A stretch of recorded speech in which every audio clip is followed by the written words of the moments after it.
Hey guys, Joe here, doing a little bit of a ASMR Joe comeback because it is 5 a.m. currently. I need to go to bed soon, but I have a horrible feeling that I'm gonna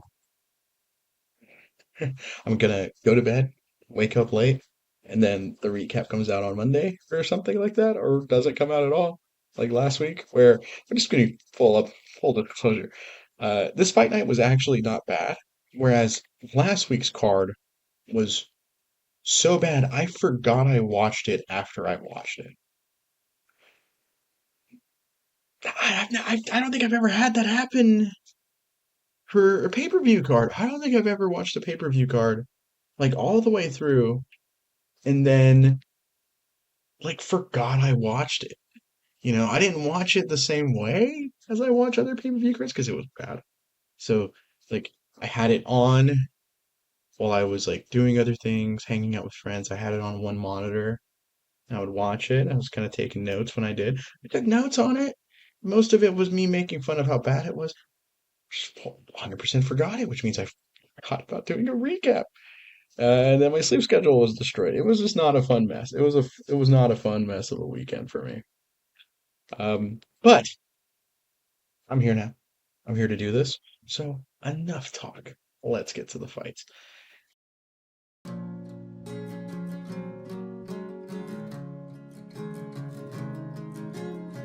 We had Jared Cannonier taking on Gregory Robocop Rodrigues.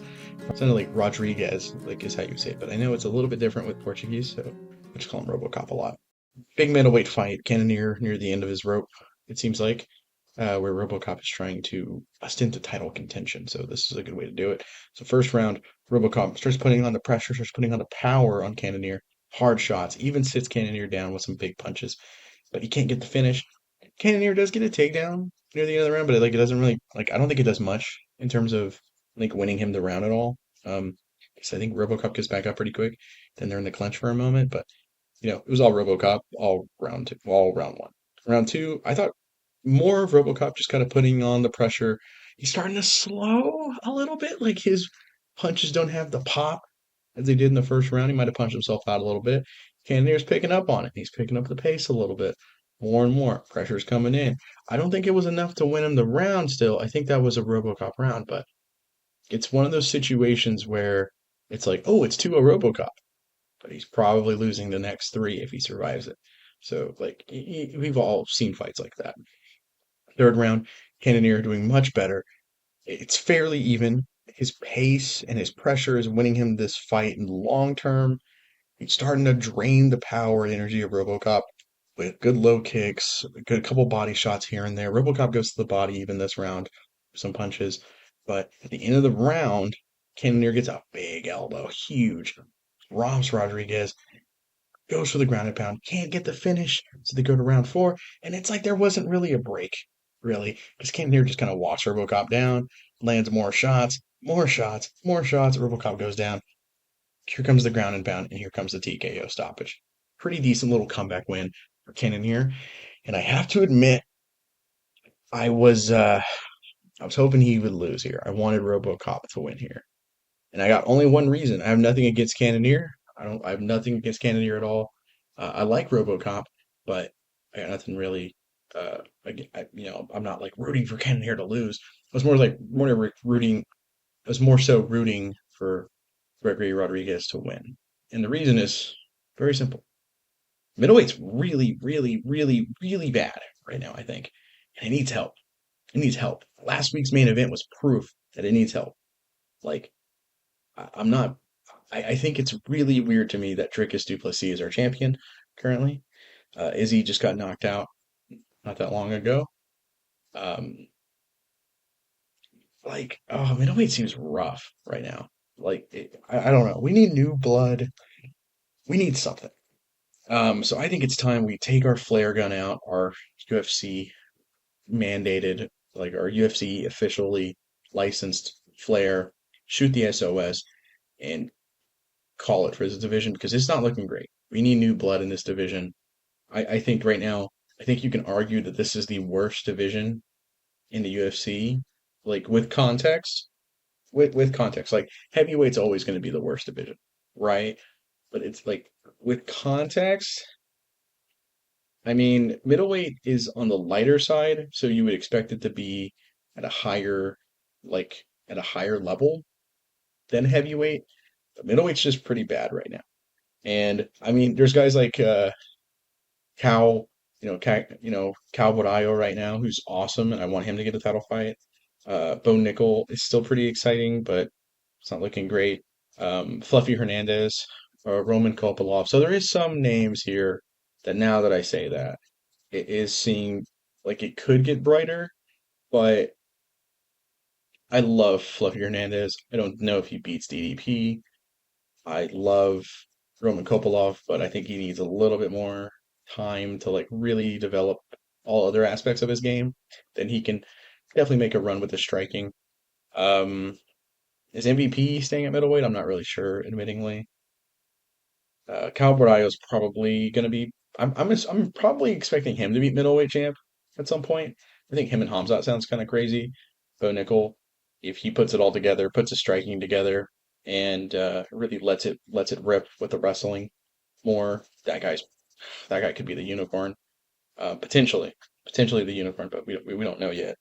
So definitely, there's some names coming up, but like, I feel like we gotta speed this up a little bit. Maybe that's my problem. Is this division isn't speeding up, or I'm just really burnt from last week's main event.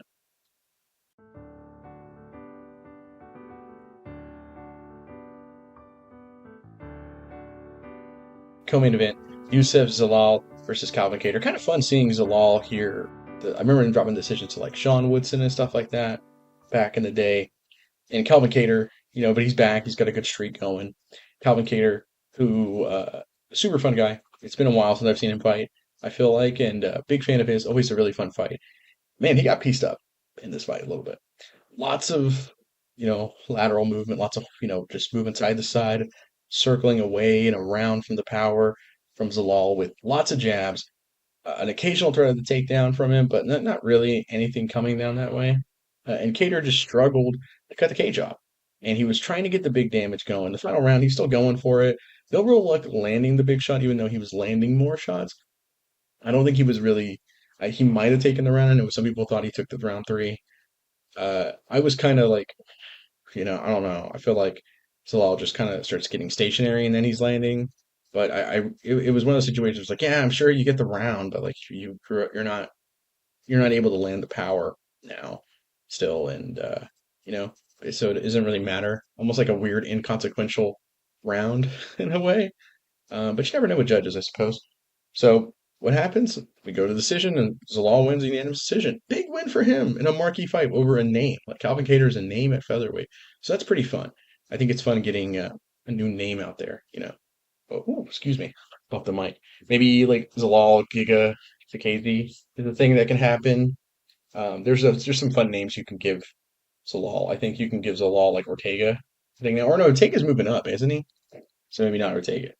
You could probably give him like your Rodrigues could be kind of fun. A couple of these names that are like big but coming off. There's a lot of big names at featherweight that are coming off of losses, and I think Salal's a guy that they might think is too dangerous, so maybe that's why the fight won't happen. But I think that'd be kind of fun for the fans, right? Like, so perfect world, kind of good situation for us with matchmaking for him. Because Josh Emmett would be fun too. So yeah, hey, why not? Arnold Allen too. Yeah, there's a couple of guys I'd be really down for seeing fight. But for the rest of the card, because I've already gone for about 9 minutes here, we have Edmund Shabazian gets a first round TKO over Dylan Budka to save his job. Basically, he's a guy that you can always put on these cards now. I think we've seen his ceiling, and he was a young kid for a while, but I think until he leaves, until he leaves his gym, it's play time. We've seen the ceiling at the gym he's at, and he's taken a lot of punishment, just a lot of punishment in his career already, from like just really really rough fights where he's at. Nazim Sadikov beat Ismail Bonfim by a dubious doctor's decision, doctor stoppage. So I don't know this. This is what I heard after. I heard it during, and when I was watching the fight, I was like, oh, apparently Bonfim can't see out of one of his eyes. and heard though that it was actually miscommunication. Like he could see, so I'm not really sure what went down. I just know there's some controversy. So, that was definitely something I saw afterwards. I was like, oh, like what's going on? And I couldn't find like exact data. The article I read wasn't credible. Like I saw it on Facebook. I was like, that's not a credible source. I don't want to quote it, but I've heard there's some controversy with this one. So Andre Petrovsky beat Rodolfo Vieira by unanimous decision. Jose Delgado got a big KO win over Connor Matthews in round one. My gal in my stable, she's in a lot of people's stables for sure. Angela Hill got a big split decision win over Ketlin Souza. Rafael Estevam, I almost want to say Esteban, but it's Estevam, beat Jesus Aguiar by unanimous decision. Gabriel Bonfim, the brother of Ismael Bonfim, he got a Darce choke win over Chaos Williams and just put Williams to sleep. Just pure strangulation. Just, you know, got him. It was pretty awesome. I'm a big fan of a good Darce choke. Big fan of chokes in general. Something primal about it that I love a good choke. When I trained in jiu-jitsu, it was always like chokes were my thing because it's one thing to like take a leg or an arm. It's like, like, hey, something weirdly primal about like I held your life. Maybe I'm just like maybe there's a little bit of psycho in me or something. I don't know. I don't think so, but there's something really cool about that. Like I love chokes. So seeing a good Darce choke, chef's kiss. Love seeing it. Big Tony Ferguson fan because of that. Elijah Smith beat Vince Morales by unanimous decision. Walter Walker, who apparently is one of the most hated men in Australia. He was talking about that this week. But he got a heel hook win over Dontel Mays. Got it backwards. Dontel Mays. Jacqueline Cavalcante beat Julia Avila by unanimous decision to open up the card. And here's what I'm going to end on. What is the worst division in the UFC right now? I'm genuine. I mean, obviously the easy answer is like women's 135. 145 doesn't exist. I don't care. I think 115 has a little bit of an argument for it at this current timing. 125 is not bad, actually pretty good right now. 135, 115 have it for women's. On the guy side of things, I mean, it's obviously heavyweight, right? But like with context, is it 205? Is it 205 or is it middleweight? Like outside of heavyweight, because heavyweight's the worst, right? Like it's always going to be the worst. But